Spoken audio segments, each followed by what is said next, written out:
దోపిడీ జరుగుతున్నది. అంగన్వాడీ సభ్యులారా శ్రమ దోపిడీ జరుగుతున్నది. అంగన్వాడీ సభ్యులారా అందరూ ఒకటిగా ఉండండి, కలిసి ముందుకు నడవండి.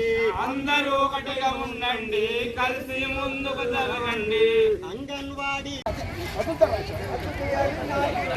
కార్మిక సమస్యలను వెంటనే రద్దు చేయాలి. 4 లేబర్ కోడ్లను వెంటనే రద్దు చేయాలి. 4 లేబర్ కోడ్లను వెంటనే రద్దు చేయాలి. కార్మికులకు కనీస వేతనం 26,000 రూపాయలను కార్మికులకు కనీస వేతనం 26,000 రూపాయలను కార్మికుల ఐక్యత కార్మికుల ఐక్యత కార్మికుల పట్ల ప్రభుత్వ నిర్లక్ష్య వైఖరి. కేంద్ర ప్రభుత్వం మండి వైఖరి బీజేపీ ప్రభుత్వం మండి వైఖరి.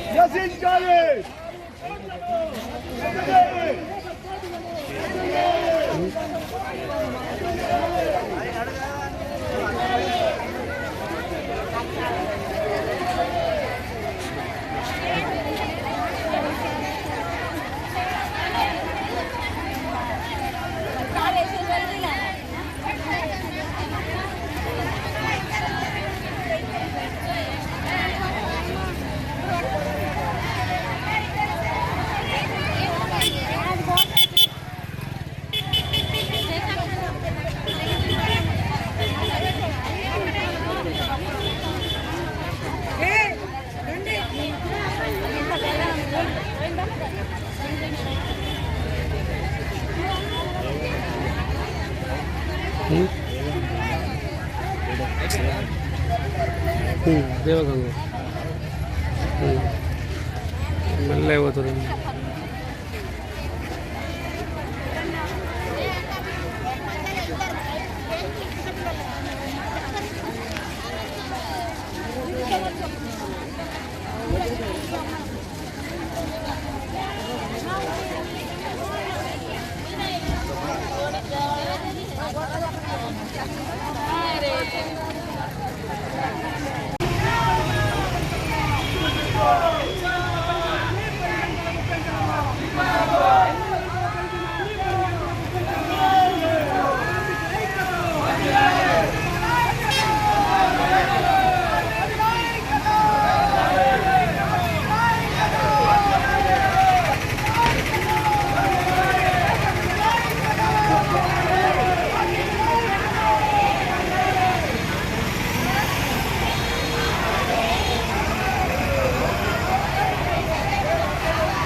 రోజు సార్వత్రిక సమ్మెను దేశవ్యాప్తంగా చేపట్టడం జరిగింది. అన్ని కార్మిక సంఘాలు ముఖ్య విషయం ఏంటంటే ఇప్పుడు మనకు 4 లేబర్ కోడ్లని తగ్గించకపోతే ప్రభుత్వ ఉద్యోగులుగా గుర్తించకపోతే కనీస వేతనము 26,000 రూపాయలు కార్మికునికి ఇవ్వకపోతే మళ్ళీ అంగట్లో నిత్యావసర వస్తువులు బాగా ఆకాశంకు అడగంటుతున్నాయి కాబట్టి ఆ యొక్క ధరలు కూడా పేదవాడికి చాలా ఇబ్బంది అవుతుంది కాబట్టి ఆ యొక్క ధరలు కూడా తగ్గించకపోతే ఆ యొక్క మొండి వైఖరి ప్రభుత్వం అట్లనే ఉంటే అన్ని కార్మిక చట్టాలు ఏకమై తప్పకుండా ఈ యొక్క ఉద్యమంని ఉధృతం చేస్తామని ప్రభుత్వంకు తెలియజేస్తున్నాం. కేంద్ర ప్రభుత్వం బీజేపీ ప్రభుత్వం అధికారానికి వచ్చిన తర్వాత అటు కార్మిక ప్రజా రైతు వ్యతిరేక విధానాలకు నిరసనగా ఈరోజు దేశవ్యాప్తంగా సార్వత్రిక సమ్మెను కార్మిక వర్గం ఐక్యంగా పిలుపునివ్వడం జరిగింది. ఇక్కడ భీమ్గల్లో కార్మికులందరూ కూడా ఐక్యంగా ఈరోజు ర్యాలీ మరి కార్యక్రమాన్ని నిర్వహిస్తూ ఉన్నాం. ప్రభుత్వాలు ఒకవేళ ఈ సమస్యను పరిష్కారం చేయకపోతే ఇంకా పెద్ద ఎత్తున కూడా మేము ఆందోళన పూనుకోవాల్సి వస్తుందని చెప్పేసి ప్రభుత్వాలకు హెచ్చరిస్తున్నాం. ముఖ్యంగా ఏంటంటే ప్రభుత్వాలు తీసుకొచ్చినటువంటి 4 లేబర్ కోడ్లు అవి వెంటనే రద్దు చేయాలి. కార్మికులకు కనీస వేతనాలు సమాన పనికి సమాన వేతనం ఇవ్వాలని చెప్పేసి డిమాండ్ చేస్తూ ఉన్నాం. కనీస వేతనాలు నెలకు 26 రోజులు ఏదైతే సుప్రీంకోర్టు చెప్పిందో దాని ప్రకారం వెంటనే కార్మికులకు అమలు చేయాలని చెప్పేసి ప్రభుత్వాన్ని డిమాండ్ చేస్తూ ఉన్నాం. ఎందుకంటే నిత్యావసర వస్తువుల ధరలు విపరీతంగా ఆకాశానికి అంటినాయి కాబట్టి పెరిగిపోయినాయి. కాబట్టి పప్పులు, నూనెలు, సబ్బులు, సరుపులు, ఇతర అంగట్లో ఏ వస్తువు కొన్నా విపరీతమైన ధరలు పెరిగిపోయినాయి. కాబట్టి ఆ పెరుగుతున్న ధరలకు అనుగుణంగా ఈ కేంద్ర రాష్ట్ర ప్రభుత్వాలు మరి కార్మికుల కనీస వేతనాలు అమలు చేయడం అవసరం ఉంది. అట్లాగే కార్మికులకు చేతి నిండా పని లేదు, బీడీ కార్మికులకు పని లేదు, అటు జీపీ వర్కర్స్కు ఉద్యోగ భద్రత లేదు, కనీస వేతనాలు లేవు, కనీసము పని గ్యారంటీ లేదు. కాబట్టి వాళ్ళకి ఇప్పటికీ బకాయి వేతనాలు కూడా ఇచ్చినటువంటి పరిస్థితి లేదు. దాదాపు 3-4 నెలల బకాయి వేతనాలు ఇవ్వాలి. వాళ్ళకు కనీసం ఒక పూట తిందామంటే కూడా వాళ్ళకు ఏమీ పైసలు ఇవ్వనటువంటి ప్రభుత్వం, రాష్ట్ర ప్రభుత్వం వెంటనే జీపీ కార్మికులకు కూడా కనీస వేతనాలు వాళ్ళకి ఇవ్వాలి. వాళ్ళని పర్మనెంట్ చేయాలి, ఉద్యోగ భద్రత కల్పించాలి, కనీస పెన్షన్ ఇవ్వాలి, కనీసం 9,000 పెన్షన్ అమలు చేయాలి ప్రభుత్వాలు అని చెప్పేసి డిమాండ్ చేస్తూ ఉన్నాం టీయూసీఐగా.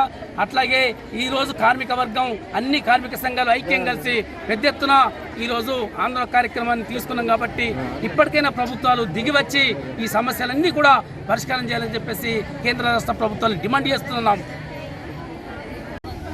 దేశవ్యాప్త కార్మిక సంఘాల సమ్మెలో భాగంగా భీమ్గల్ పట్టణంలో సమ్మెకు కార్మిక వర్గం పెద్ద ఎత్తున కదిలి రావటం జరిగింది. ప్రధానంగా కేంద్రంలో ఉన్నటువంటి బీజేపీ నరేంద్ర మోడీ ప్రభుత్వం ఏదైతే కార్మికులు పోరాడి సాధించుకున్నటువంటి 29 చట్టాలని రద్దు చేసి 4 కోడ్లుగా మార్చిర్రో ఈ 4 కోడ్లని వెంటనే ఉపసంహరించుకోవాలా, చట్టాలను పునరుద్ధరించాలా. అట్లాగే ఈరోజు పెరుగుతున్న ధరలకు అనుగుణంగా కనీస వేతనం 26,000 రూపాయలు నిర్ణయం చేయాలా, కార్మిక వర్గానికి ఉద్యోగ భద్రత కల్పించాలా. రాష్ట్ర ప్రభుత్వం ఈరోజు తీసుకొచ్చినటువంటి 10 గంటల పెంపు ఏదైతే 10 గంటలు 12 గంటలు చేయాలనేటువంటి నిర్ణయాన్ని జీవో నంబర్ 282ను వెంటనే ఉపసంహరించుకోవాలా. లేకపోతే రాబోయే కాలంలో కార్మిక వర్గం మరింత సంఘటితంగా పెద్ద ఎత్తున ఈ కేంద్ర రాష్ట్ర ప్రభుత్వాలు అనుసరించేటువంటి ప్రజా వ్యతిరేక విధానాలకు వ్యతిరేకంగా పోరాటాన్ని ఉధృతం చేయాల్సి వస్తుందని హెచ్చరిస్తూ ఉన్నాం. రెండోది, ఈరోజు నిత్యావసర సరుకుల ధరలు ఆకాశాన్ని అంటుతూ ఉన్నాయి. పెరుగుతున్న ధరల మూలంగా కార్మిక వర్గానికి ఈరోజు ఉద్యోగ భద్రత లేక, కనీస వేతనాలు అమలు జరగక, ఆకలి అప్పులతోటి ఈరోజు సతమతమవుతూ ఉన్నారు.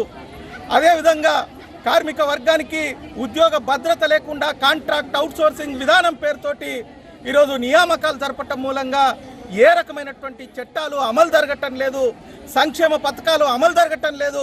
కాబట్టి ఈ కాంట్రాక్ట్ అవుట్సోర్సింగ్ విధానాన్ని రద్దు చేయాలనేటువంటిది డిమాండ్ చేస్తూ ఉన్నాం.